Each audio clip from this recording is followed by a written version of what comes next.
Hello everybody, my name is Mohit Deshpande, and in this video we're going to learn how we can apply the filters to our image. And so we've already discussed contrast and brightness, and so the next thing would be filters. And if you remember, we have to use that filter2d, the filter2d function. But first of all, we have to actually define these filters or these kernels. So what I'm going to do is way up here, I'll actually define them. So I'm going to create separate variables for these filters, and then I'm going to create a list of these kernels, and you're going to see how super awesome this is, how dynamic this is, because then if you think of some custom filter that you want to try out, you can just create it up here and add it to the list of all of our filters, and then this will kind of dynamically change, as trackbar will dynamically change to update the count to account for your new filters. First, let's actually get some filters or kernels set up. So I'll set up the identity kernel, and that's just going to be numpy.array like this. And the identity kernel is going to be the initial value, and that's basically you get the same image in, or you get the same image out as you put in. So this identity kernel looks like all zeros in the first row, and then a 0 1 0 in the second row. Whoops, forgot the 0. And then a 0 row after that. So this is the identity kernel. And so what we're going to do now is we want a list of kernels. So identity kernel is going to be in that list. And then what we can do is we can actually change this. Instead of it being 1, we change it to length of kernels minus 1. And the reason that we do this is because then when you create your own kernels, you just add it to this list, and this trackbar, the maximum value of the trackbar, changes automatically. All you have to do is just add it to this thing. Everything else stays the same. Okay, so now what we have to do is, I'm going to add more kernels a bit later in this video, but I just want to set up this framework first so I can show you how easy it is to add new kernels. So now when I'm here, I need to actually get the filter or the kernel value equals cv2 dot get trackbar position, and I can do filter and then app here. Okay, so now that I have kernel, the reason that this goes from 0 to length of kernels minus 1 is because that is that is all the valid values, or all the valid indices of kernel. Right, so if you remember, it's indices that go from 0 up to the length minus 1. And so now what we can do is we actually use this kernel as an index. So I'll show you how we can do that. So we can figure out which of these kernels to apply using the index here. So what I'm going to do here is I'll do color modified. Remember, I can only mess with this image, equals cv2 dot filter 2d, and then what do I want to filter? Well, I want to filter this original. But the thing is, I need to change this then to be modified. The reason for that is because the first thing that I'm doing to the original is I'm applying the filter, and then I'm applying the brightness and contrast on top of the filter. So this is intentional.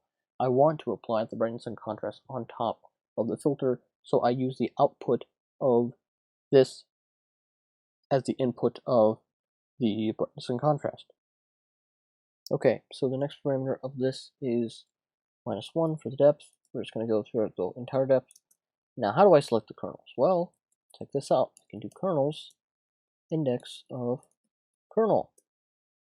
And like I said, this works out because the trackbar only allows values that are within this range, inclusive. So including 0 and including length kernels -1. And that's perfectly okay, because those are all the valid indices of kernels. So I'm going to add another kernel for this, and you're just going to see how easy it is. So let me add another kernel. Let me add that sharpening kernel.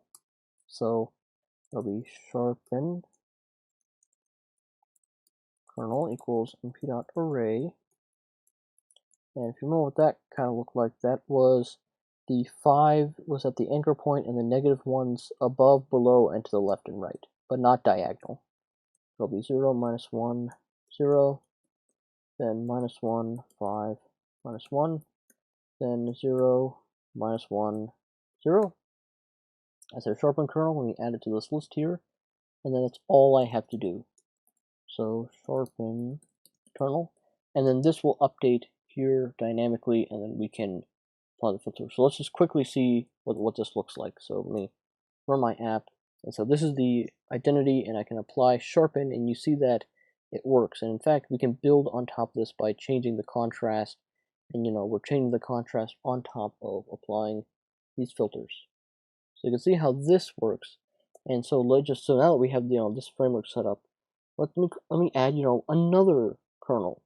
So let's add let's add a Gaussian kernel. So a Gaussian kernel is what's known as a blurring kernel or a blurring filter. And what that does is that kind of goes through our image and it applies it basically applies blur, like what I mentioned. It makes the edges less crisp and blurry, and we can use this as sort of a stylistic effect. So what this looks like is 1, 2, 1. Then the middle row is 2, 4, 2, and then comma 1, 2, 1. And then this is actually normalized. So what I mean by that is I'm going to divide by 16 here, and this is just part of the Gaussian kernel. So when I want to, it's computed from a Gaussian, like a two-dimensional Gaussian distribution, but I just don't want to get too much into that. But this is just what the kernel looks like. And then as for the data type, it has to be a float. 32 has to be a floating point number, because remember, I'm dividing this by 16, and so I don't get integers out. But anyway, let's kind of add this, and let's see some blur. So Gaussian kernel, and let's run this. Okay, so if I move it all the way to the right, you can see that I get blurs when I compare this original to this blurry image, and you can see that I've indeed applied some blur. Now, if this was kind of annoying to remember, that's perfectly fine, because in fact, as you might have guessed it, OpenCV already has a way to compute this. So let's just get rid of this whole thing, and let's use OpenCV's way. So it's cv2.get Gaussian kernel, and then we specify the size, in which case the line I just deleted was a 3x3, so it's size 3, and 0 is the standard deviation, and we just leave it at 0 usually. Basically, the larger this value is, the blurrier it's going to get, and the larger that this kernel size is, the more blurry that the image is. So let's create 2 of these, just so that we can see the difference. So a Gaussian kernel 1 and a Gaussian kernel 2 here, so Gaussian kernel 2, and this will just be slightly bigger, make it like a 5 by 5. And so now I have to add that. Gaussian kernel 1, Gaussian kernel 2, and now let's run this. And now we can see that, one of them is slightly more blurry than the other. If you want a point to look at, try looking around here with this blur, and then, it gets slightly blurrier as I, may change this value. And all this, by the way, is on top of brightness and contrast. So I can also modify these values, and it applies the filter on top. Okay, so I'm just going to add, one more kernel just so that we can get, you can kind of mess around with this. And please feel free to add your own kernels and kind of mess around with this. And as I mentioned before, all you have to do, like all this code backbone is already set up. You just have to add it up here and then add it to this list. So one more kernel that I'm going to add called the box kernel, and it's also a kind of blurring, and this is just, and box kernel is actually pretty simple. It's just ones everywhere. So 1, 1, 1 is my first row, 1, 1 is my second row, and 1, 1, 1 is my third row. And it's normalized, and what I mean by that is you divide by the number of values in here. So because this is a 3 by 3, I have 9 values, so I'm going to divide by 9. And note that this is scalar multiplication, right? Because I'm doing 1 over 9 times this matrix here. And because I do that, I have to say np.float32, because 1 divided by 9 is no longer an integer value. Anyway, I kind of went through these kernels fast because I didn't want to really discuss their origins, like how you actually go about designing a kernel. But you just feel free to experiment with that. There's actually like there's a deeper mathematical understanding to how these kernels are defined and why they produce the effects that they do, but that's a bit beyond the scope. So anyway, point is we just want to add a few kernels to our app so that we can kind of see it nicely. So now let me add this kernel, box kernel, and run it. And you can see that we can, apply box kernel and Gaussian kernel and, the sharpening. We can apply all this stuff, and all this, by the way, happens, like as I mentioned, on top of brightness and contrast. So we get kind of like that compounded effect. So anyway, that's what we did in this video. I'm just going to stop right here.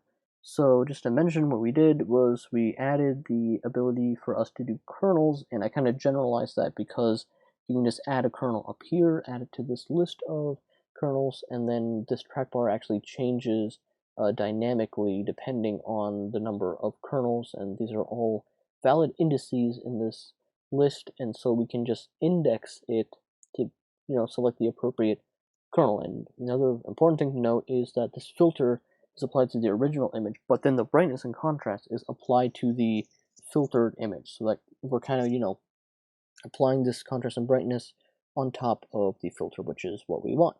Okay, so we covered all that, in this video, and then in the next video we have one last thing to do, and that is grayscale. So we're gonna see how we can apply, grayscale in the next video.